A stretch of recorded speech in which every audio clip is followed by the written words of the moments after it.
We're live. Zach Matari, we are live. How is it going, my good friend? It's going great. How's everything? Everything is going great. My name is Dave Philp. You can call me Professor Dave Philp. This is a Google Hangout version of the weekly Music Biz 101 and More radio show that I co-host every week with Professor Stephen Marconi, who is on assignment this week. We're doing something just a little bit different. We're talking to our good friend, our pop music studies student at William Patterson University, and also a touring legend, Zach Matari. Hello, Zach. How you doing? That's usually on Wednesdays, right? Yeah, usually Wednesday nights at 8 o'clock, and today we're doing it Thursday at 2. So just continuity right there. I love it. Hello. So we have Zach in his bedroom right now. And Zach, I do want to give you some props for the Doors poster, the Jimi Hendrix poster, the guitar posters. You see it? All right, good. Actual guitars, yeah. What is that? Show us that the phonograph you have back there. Oh, come check her out. This Yeah. is a Vitrola, his master's voice. It's I don't know what year it is exactly, but it's a vintage what's it called? Record player. Yeah. I forgot the name of it. Does it play 78s or does it play 33 and a third records? It plays your standard vinyl records. Right. This is what's on tonight. This is Marvin Gaye, Midnight Love. There we go. Bro, So the kind of love I know, Zach. that's right. Yeah. Well, that's good. I am very, very happy because why don't we do this? Because most of the people watching this are big Zach Matari fans. Yes, sir. I'm not sure why, but why don't you just give like a 30-second overview of who you are, and then I'm going to ask you some questions because usually on the radio show it's very music business oriented, and we're going to kind of focus there. But certainly give us your 30-second spiel, and then I think we'll dive right in. All right. So you mean the tour in general? Yeah, just all about you. All right. So if you don't know me, my name is Zach Matari. I'm a pop R&B artist, singer-songwriter, musician, performer. So man of many trades. And recently I've been on tour with a couple great artists, one of which Jacob Whiteside, Steezy Holland, Round 2 Crew, and Alex Preston. And it's just been a great experience these last 4 months. And I met a lot of great people, met some amazing fans, and I just love being on the road. That's great. Okay. Well, why don't we step back? You did a wonderful job. Wonderful job. Very good for you, Zach. So let's go back a year. Okay, I met you a year ago at William Patterson University. You're popular music studies major there, although it's been difficult for you because you're so active as an artist to actually be a full-time student. It's hard to do both. For a second, get into that if you don't mind. How are you able to be a college student and also be a touring musician and breaking your career the way it is? Well, of course, it's the professors. Professor Philp and Professor Kersner and some of the other professors that have been helping me adjust to the tour life and putting me into online classes, so I'm still able to continue my studies. And it's definitely been a challenge, but especially having no Wi-Fi on the tour bus in the middle of Phoenix, it's hard to hand in assignments when they're due and there's no Wi-Fi. But a lot of the professors definitely understand the situation and have helped me, continue my studies and the tour at the same time. So it's just been a great experience, and I've been blessed to have people that understand my situation. That's good. Now, I remember when we met, I was saying a year ago, yeah, you were doing a tour down in the Dominican. That's right, yeah. And you explain and kind of go back about how that wasn't just Zach Matari. You were a guest artist on a single down in the Dominican, right? Yeah, we actually, there's a big group down there in the Dominican Republic called Reina Nueva, and they are a salsa group, but they did a bachata song with me in it, and it was called Si Tu No Estás, and it was a remake of a Menudo song, which crossed over both in the Latin world as well as American Hot 100 and all that stuff. And the song's called Si Tu No Estás, or in English, it's If You're Not Here. And what we did like a Spanglish version of it, and we basically did a media tour throughout the whole Dominican Republic. We did every radio station you can think of, every TV show. I'm sure a lot of the videos are up on YouTube and everything. And we performed this song as well as a couple of my other singles that I did on the shows. And it was amazing meeting or diving into a whole different culture. And I picked up a lot of great fans that way. And there's Team Zach Matari started over there, so that was one of the first fan pages that started up. And I've been blessed to have such great fans to start fan pages like this and support me the way that they do. And yeah, it's been great. That's great. I've started 7 of those pages, by the way. So okay, all right. So yeah, so it's actually all me. 8 of them. So I guess only one of them. So just thank me. I'm a lot of these people who do the retweeting and favoriting. I just have lots of Twitter accounts. It's all me. It's not the young people. Now, how did you get hooked up with this group and to do the Spanglish song? Were you did you know somebody already, or did somebody introduce you with this group? How did that come about? Well, those guys, I was working with somebody I'm working with now. His name is Marvin Flores, who's broken a lot of different Spanish or Latino groups, one of which would be Aventura, and one of the biggest stars in the Latin world right now is Romeo Santos, who came from that group, and Fulanito, a lot of different other groups. He helped Brave Mark and Anthony, and it's been great working with him right now. He's part of the Team Zach Matari, so it's been really great. And so these guys, I was doing a festival it was in New York. I think it might have been the Puerto Rican Day Festival in New York, and these guys were brought from the Dominican Republic to sing there, and we kind of just hit it off, and we started talking, and my manager, Marvin, who works with us, also started to work with them, and kind of set stuff up, and we went on the road. We did a couple tour dates inside the U.S., and then we just decided to go back to the Dominican Republic and do a media tour. Okay, and that lasted, was that a 2-week, 3-week tour? That was about, I think it was about 25 days, something like that. Okay. About a month. And so it was kind of like just kind of like off a vibe. I vibed with these guys, and we started hanging out a little bit, and then Marvin brought this idea of, hey, we should cut a song together, and we did it, and it was great. Now, how did the business part of that work? I mean, you were down there for 25 days. Did you make any money, or was it basically your expenses are covered, but other than that, it's really an exposure kind of tour for you? Yeah, so these guys were on a label, so most of the expenses were covered because the label that they were on kind of funded this media tour. And so it wasn't anything that I got paid off of. It was kind of like I got paid in exposure. So, towards the end of the whole media tour, I would walk into the supermarket and people would take pictures of me because they saw me on TV a couple minutes ago, So it was kind of like my pay was the exposure and getting to dive into this beautiful culture. Okay, and then you came back, and then over the past, since I guess September, September, you were doing a tour with Jacob Whitesides. How did that develop? Did that have anything to do with any momentum from the tour of the Dominican you did? I think everything leads up to something.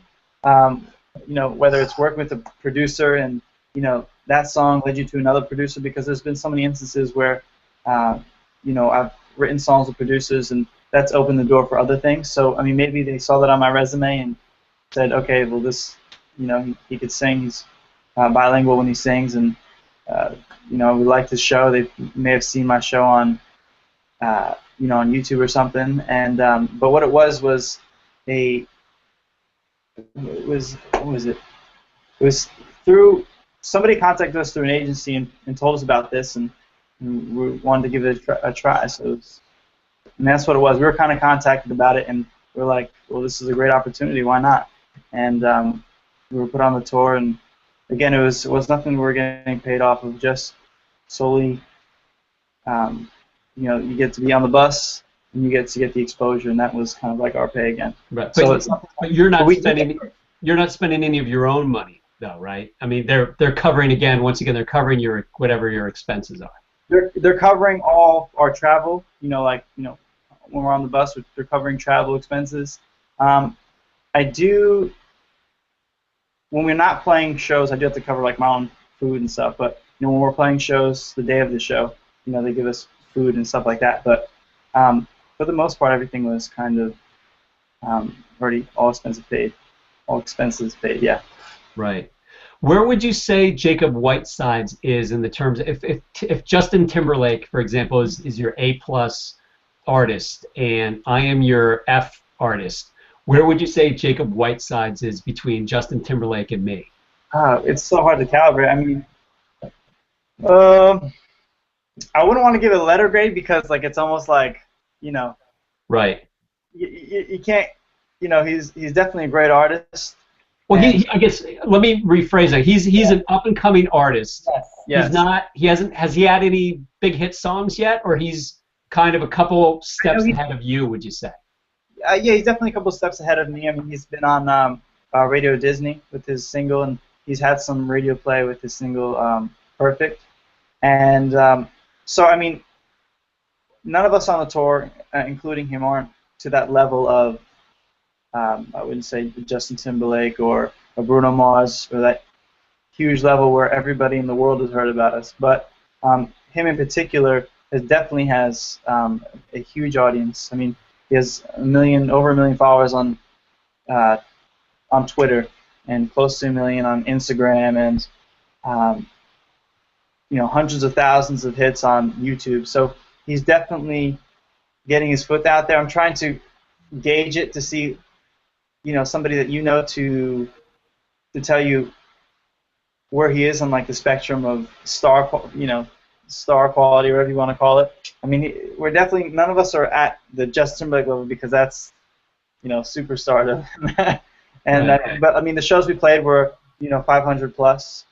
So I would say kind of close to a lot of the YouTubers. I mean, I don't know if you know Somo. But he's another very successful YouTuber and I wouldn't call Jacob a YouTuber, but he's a very successful YouTuber that has an audience like Jacob's, where it's 500 plus, and that's what we felt smaller venues. Okay. Yeah. When you say small venues, 500 people, 350 people, between I mean, our smallest show would be like 300, and our biggest show was 650 or something. So right. Somewhere in between there, 450 would probably be, on average. Okay. And Jacob would be the headliner on that particular tour. He was. Yep. And it was all, they were all sold out venues, on smaller places. So, at a 500 cap, that's all the places that we did most of them were sold out. So people couldn't after this certain amount of tickets were sold, people couldn't go after. So if there was, not saying that there was, but there could have been 1,000 more people on to go, but because the venue's only 500, that's all it fit. Right. You know what I'm saying? And it was kind of like all VIP sold out in like maybe 5 minutes. I think it was something like that, and then the rest of the tour sold out a couple days after that. Okay. So definitely. The tour is definitely a hot commodity kind of thing. Okay. All right. And then you're about to go out on the road again. Yes. With who's this artist? Well, this one I cannot disclose yet because we have to get the contract first, but it's one of the artists that was on the tour with Jacob and everybody. So I can't say it yet because I haven't gotten the okay to say it. We haven't announced it yet. But I'm going to tweet you first and let you know what it is. All right, that's cool. All right, so you're going to go on. Now, again, with this next tour that you're going to do you know how long it's going to be, and is it slightly larger venues or the same size venue? And about the same size. I would say about the same size venues. Where are you going to go? We're going to do mostly the East Coast, I think, right now. And I know I'm doing a couple things on the West Coast, but it's not for that tour. It might be later in the middle of the year, maybe April or so. But end of January, February, hopefully I'll be going on something where it's going to be mostly the East Coast, and I think maybe even Canada, so we'll see. And who's working at this tour? Who reached out to your team about this particular tour? Like what kind? Not necessarily the person, but was it another agency? Was it another manager? Well, it was a couple of the other guys who are on the tour. Their record label said, "Hey, we're putting on a tour. Do you have somebody in mind that you want to open up with and tour with?" And, they called me right away, so that was really nice of them. All right, so there's a lesson there, I guess, that can be, don't burn bridges, be a good guy, and good things will follow, right?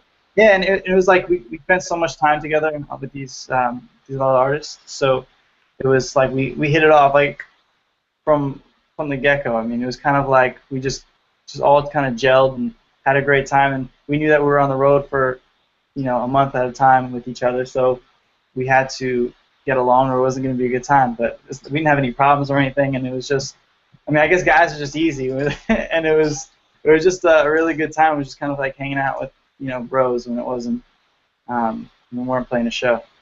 That's what it was. Okay. Now, one thing I wanted to bring up, in between the Jacob Whiteside's tour and the Dominican tour, you were also, at the end of the spring and last summer, you were also doing the anti-bullying tour, what was it called, the Teen Nation tour? Yeah. And that seemed, from my perspective of watching you and what you were doing, that seemed to be really where you started to take off, especially with sort of the demographic to whom you are reaching. Of course, yeah. Sort of teen girl. Uh-huh. How did that work? Can you explain how you got on that tour, where you played, and what your perspective is looking back as to how that helped you get to where you are right now? Yeah, well, I guess my team reached out. Well, actually, the guy who ran Teen Nation Tour saw us on, I think it was Facebook, something like kind of random like that, and kind of put feelers out and said, "Hey, would you be interested in doing something like this?" And we reached back saying yes, why not? And it was kind of like a, again, it was nothing we were getting paid for. It was almost as a community service kind of thing, because we were going to different schools and basically talking about anti-bullying and performing. And it was kind of like we were showing the kids and the teenagers and everything how to how to defend yourself against bullying and how to defend other people against bullying, and what are the positive outcomes. I mean, I think most of the people on the tour had their experiences with bullying, and we talked about our own experiences and where we are today, and how you can turn something so negative into a positive. And the guy Lee, who runs the tour, contacted us, I guess because he saw our stuff on Facebook and everything, and asked us if we wanted to join him. We said yes, and we were on that for a couple months actually.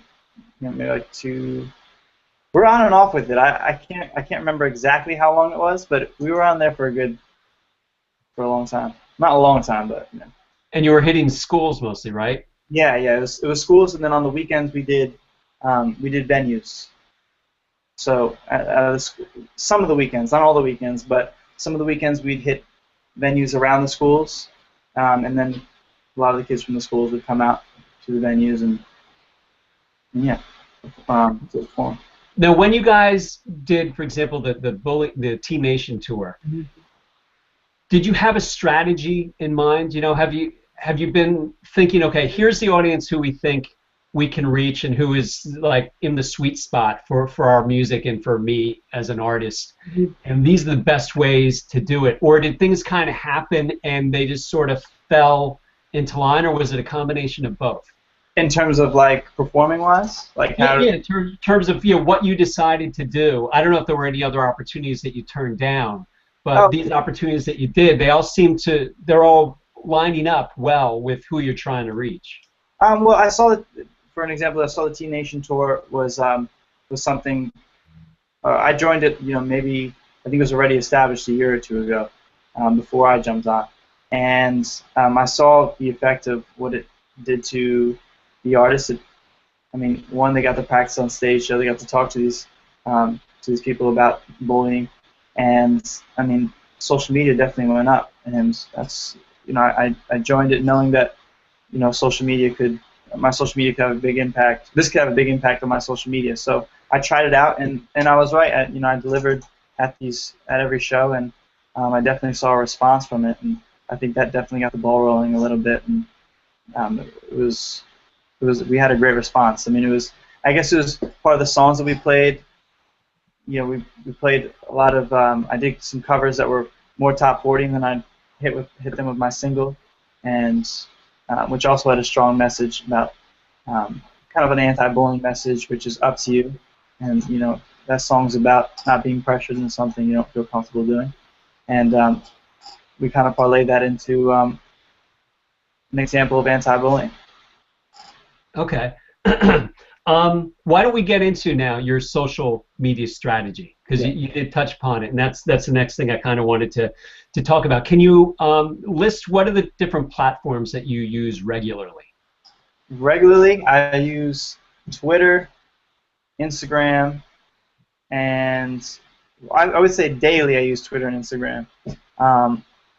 Weekly, I would use Facebook. Also, posting on Facebook would definitely be one.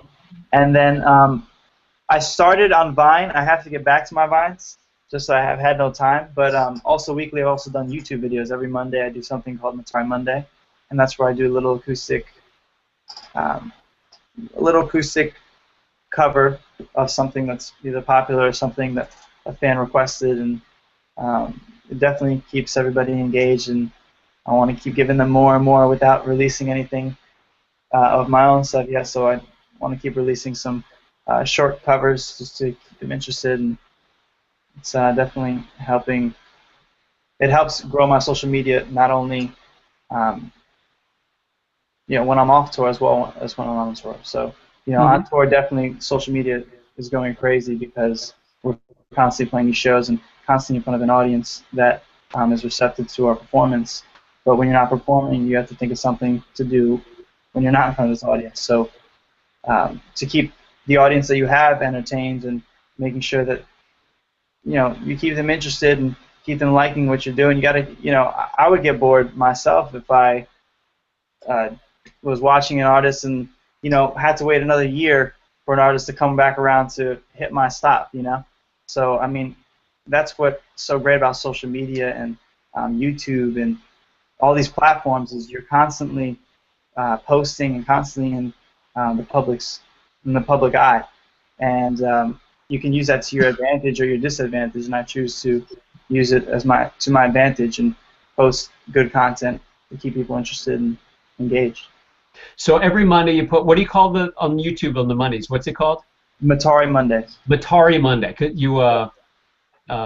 The video stuttered when you said that. So yeah. So every Monday it's Matari Monday. Yes. Do you have a hashtag that you use on Twitter and Instagram for that?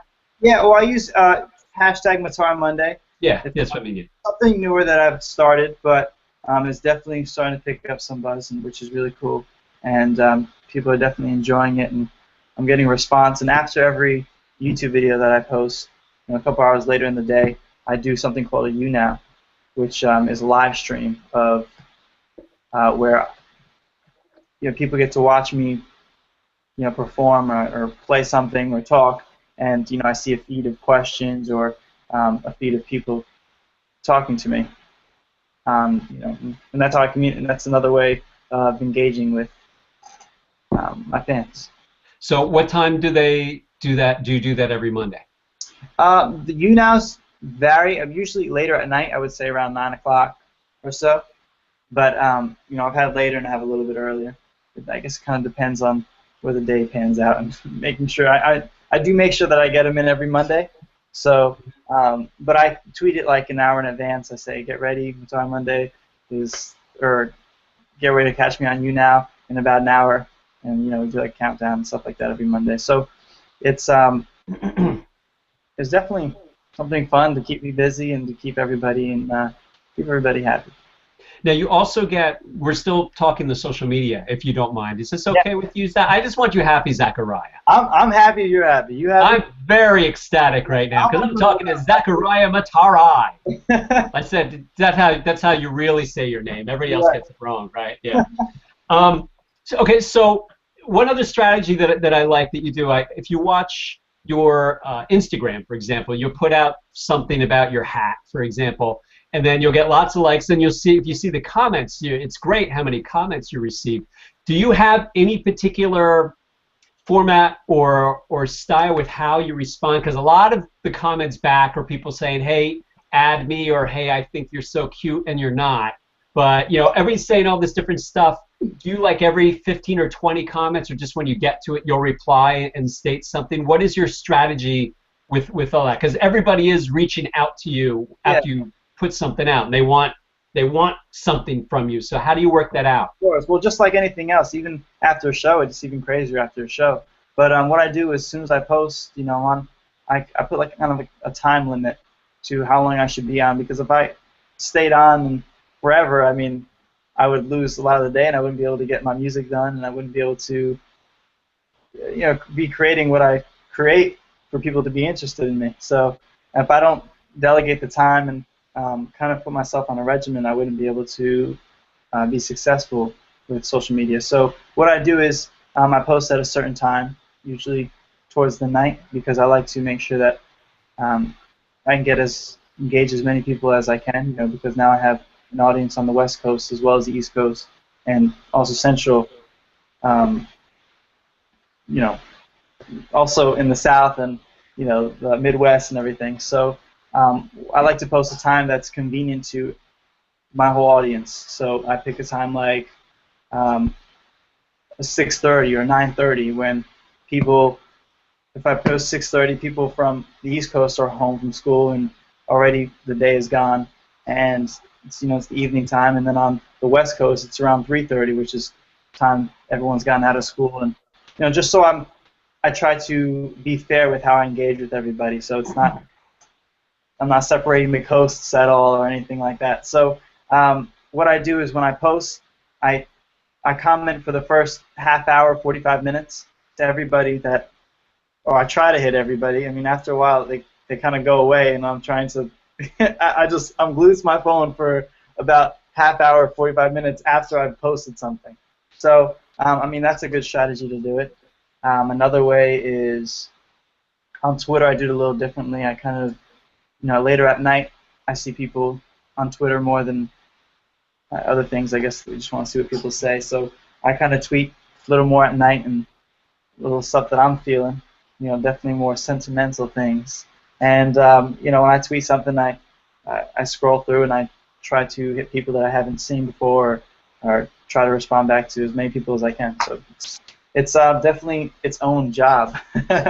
Yeah, very time consuming, huh? Very time consuming, but I mean, you got to, if they're willing to tweet you and Instagram you, you got to be willing to tweet them and Instagram them back. That's the whole thing. It's got to be a give and give relationship. It can't be all give and give and take. You know what I mean? I do know what you mean, Zach. I don't know if I really said that right, but what I mean is you have to be fair, and you have to, if you want people to reach out to you, you have to reach back out to them. I don't know what you mean. No, that's great. That's perfect. That's perfect.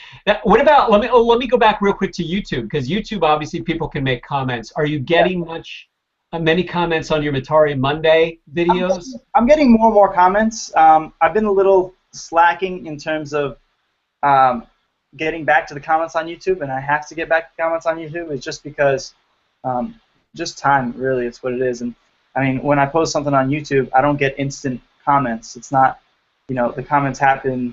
Well, I do get some instant comments, but a lot of the comments happen within the day, or when I get back and then I see the comments. So it's not like Instagram where you post something and it's automatic response.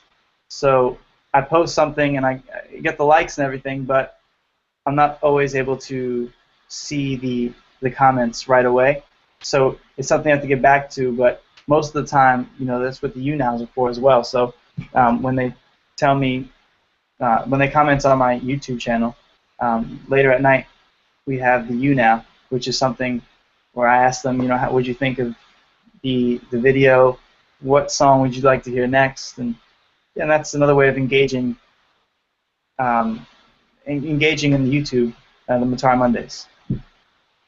Okay. Now, one thing that you didn't bring up, and I don't know if I'm not trying to add one more social media platform to your list, but Snapchat. Have you done anything with Well, that? actually, I was one of no, I'm not trying to brag or anything, but I was one of the first to give up my Snapchats on stage, and I thought that was a clever thing, and I definitely jumped on that wagon early, and I've seen a lot of people follow it, I know a lot of people are just getting out their Snapchats now, and that was something that I originally started, and I put it up on my posters whenever I perform. I have two kind of, what do you call them, posters? I wouldn't really describe them. They're kind of, Like a banner or? yeah, banners, kind of banners every time I perform, and it shows all the social media platforms. You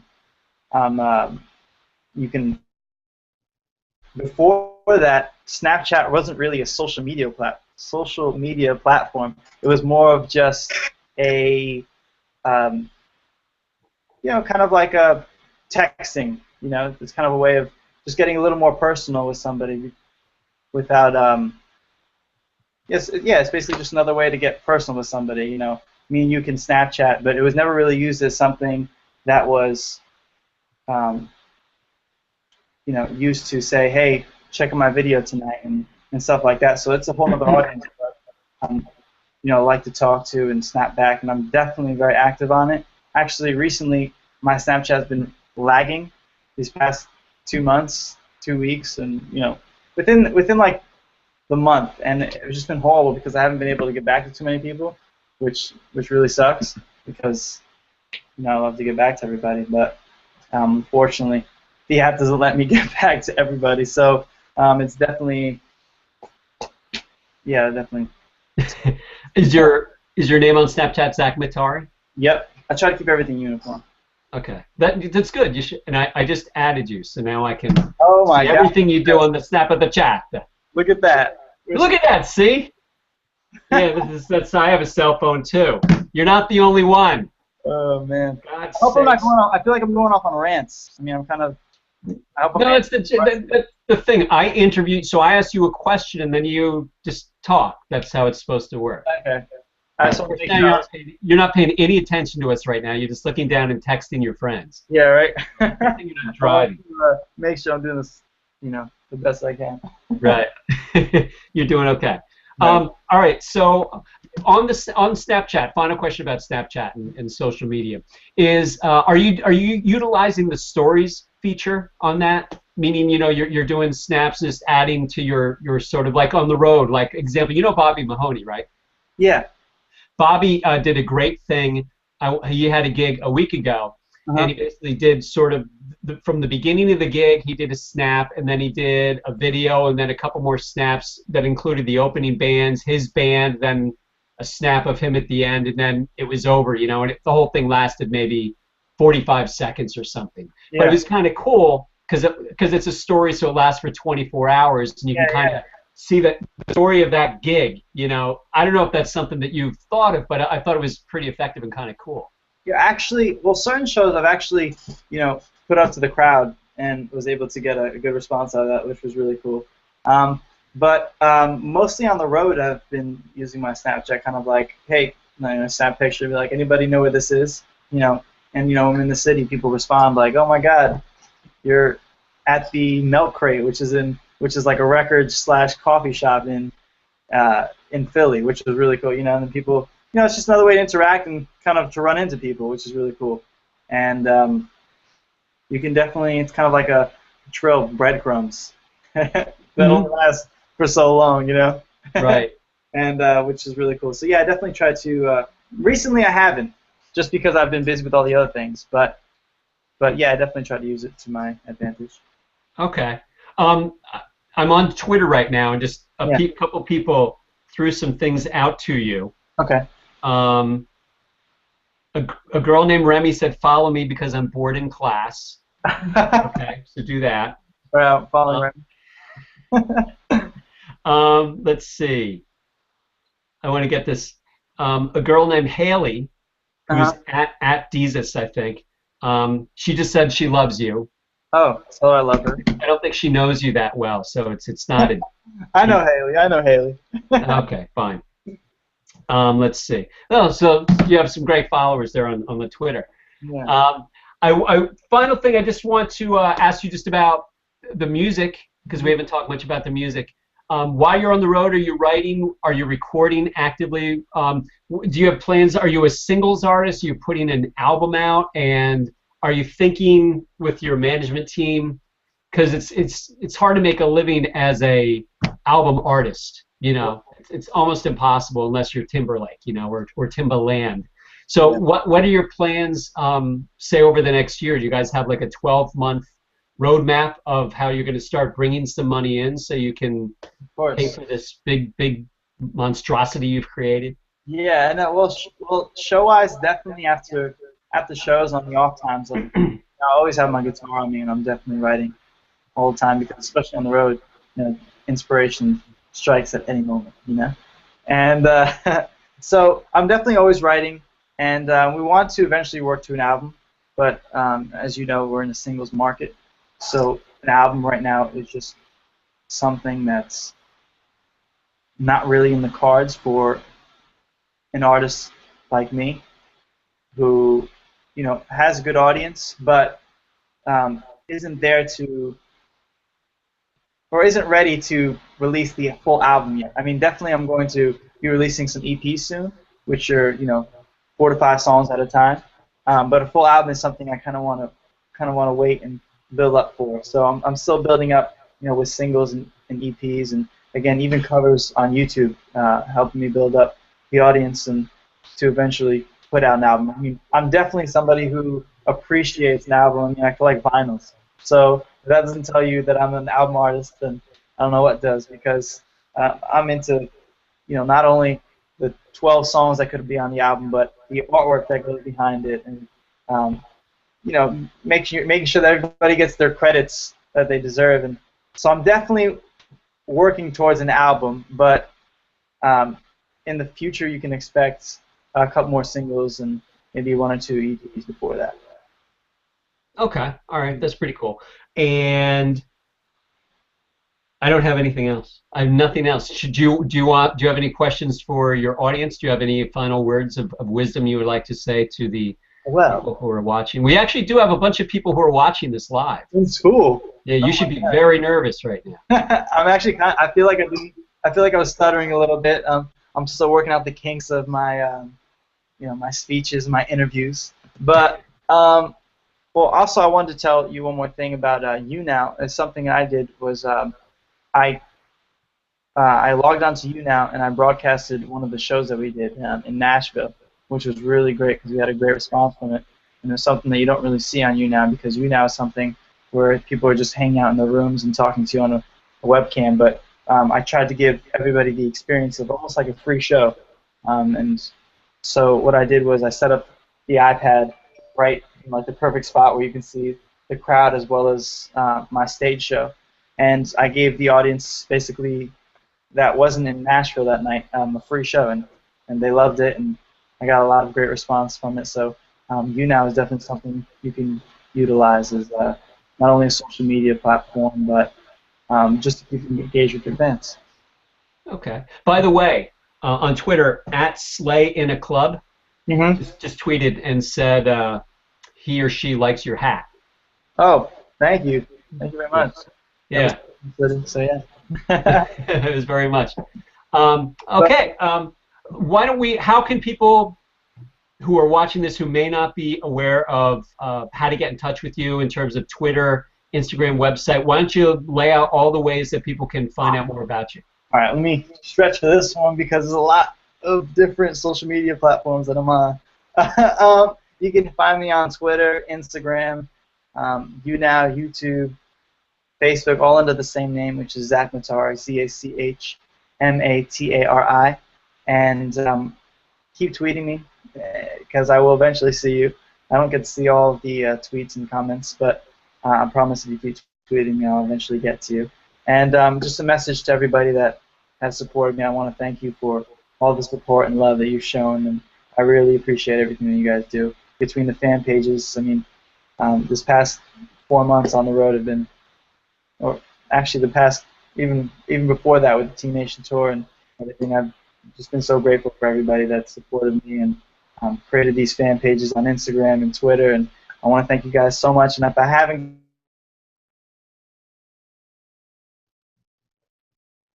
Hello.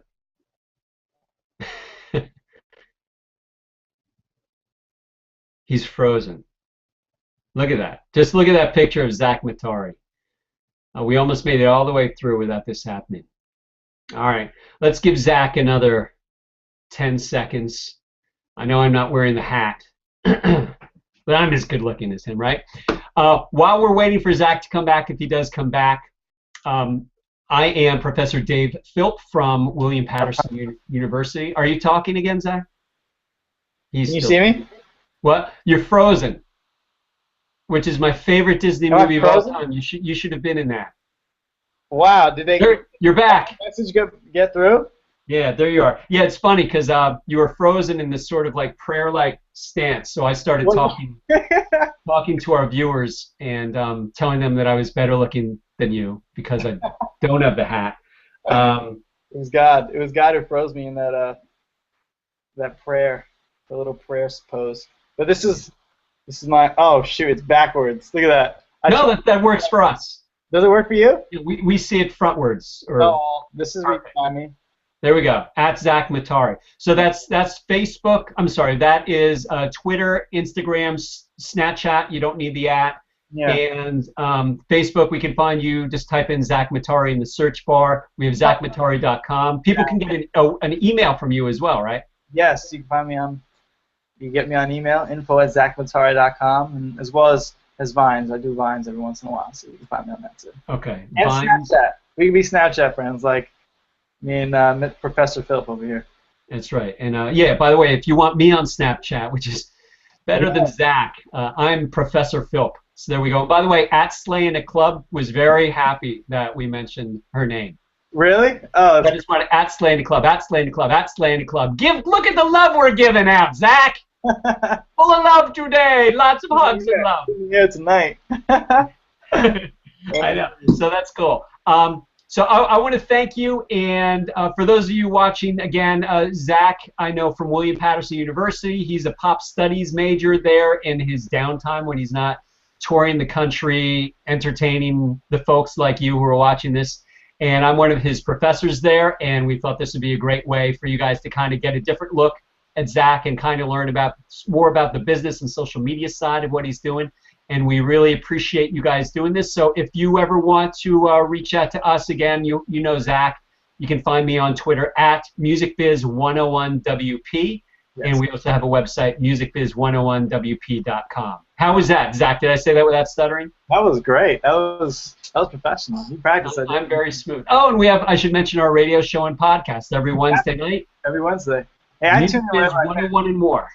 I tune in whenever I can. That's right. So he doesn't tune in much. But we thank you very much. So, Zach, I'm going to click stop broadcast. You hang for 1 second.